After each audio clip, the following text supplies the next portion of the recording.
Hello everyone, welcome back to core capital club. आज की इस वीडियो में बात करेंगे इंडिया के बैंकिंग सिस्टम के टॉप लीडरशिप स्ट्रक्चर्स के बारे में। यानी कि कौन हैंडल करता है रिजर्व बैंक ऑफ इंडिया को और कौन लीड कर रहा है पब्लिक सेक्टर्स बैंक को। बैंकिंग सेक्टर्स किसी भी कंट्री की इकोनॉमी की बैकबोन होती है और इन इंस्टीट्यूशंस के लीडर फाइनेंशियल स्टेबिलिटी मेंटेन करने में इंपॉर्टेंट रोल प्ले करते हैं। सबसे पहले बात करते हैं रिजर्व बैंक ऑफ इंडिया यानी कि आरबीआई की। आरबीआई इंडिया का सेंट्रल बैंक है।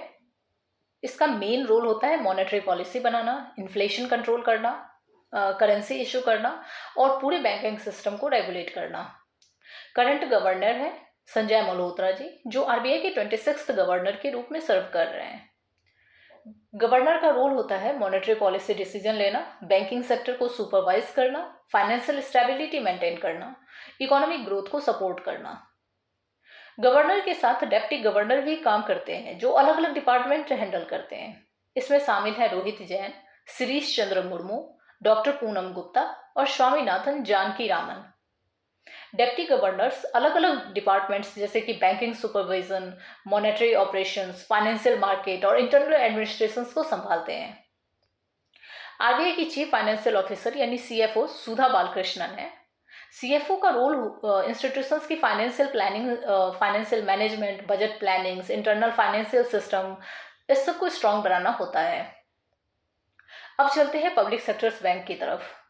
पब्लिक सेक्टर्स बैंक वो बैंक होता है जहां गवर्नमेंट्स की मेजोरिटी ओनरशिप होती है।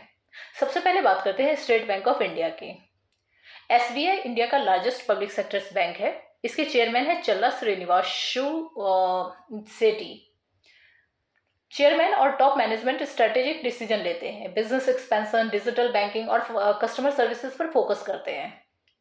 एसबीआई के सीएफओ हैं कामेश्वर राव कोंडावती, जो फाइनेंशियल प्लानिंग और कैपिटल मैनेजमेंट देखते हैं। एसबीआई के मैनेजिंग डायरेक्टर हैं राम मोहन राव अमाड़ा, राणा आशुतोष कुमार सिंह, रवि रंजन और अश्विनी कुमार तिवारी। इस तरह bank of India, bank of Baroda, bank of Maharashtra, Canara bank, central bank of India, Indian bank, Indian overseas bank, Punjab national bank, Punjab and Sindh bank, UCO bank और यूनियन बैंक ऑफ इंडिया अपने अपने एमडी और सीईओ के थ्रू ऑपरेट करते हैं।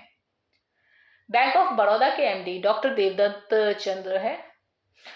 बैंक ऑफ इंडिया के MD and CEO Rajneesh Karnataka, bank of Maharashtra के MD and CEO Nidhu Saxena, Canara bank के MD and CEO Brajesh Kumar Singh, central bank of India के CEO Kalyan Kumar, Indian bank के CEO Vinod Kumar, Indian overseas bank के CEO Ajay Kumar Srivastava, Punjab national bank के CEO Ashok Chandra, Punjab and Sindh bank के MD and CEO Swarup Kumar Saha, UCO bank के MD and CEO Ashwini Kumar, union bank of India के MD and CEO Ashish Pandey.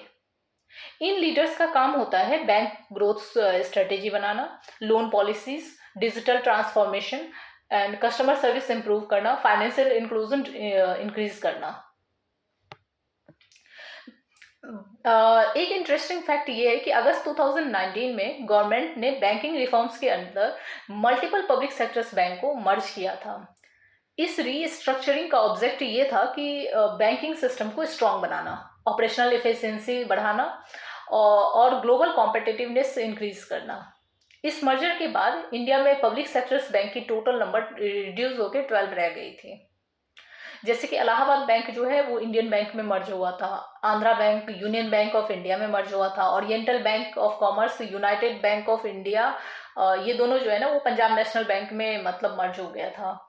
Syndicate bank Canara bank में मर्ज हो गया था, विजया बैंक और देना बैंक बैंक ऑफ बड़ौदा में मर्ज हो गया था।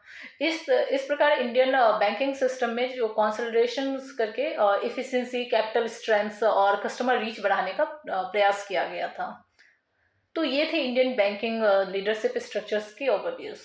अगर आपको यह इंफॉर्मेटिव वीडियो पसंद आया है तो वीडियो को लाइक करें, शेयर करें और सब्सक्राइब करें। Thanks for watching.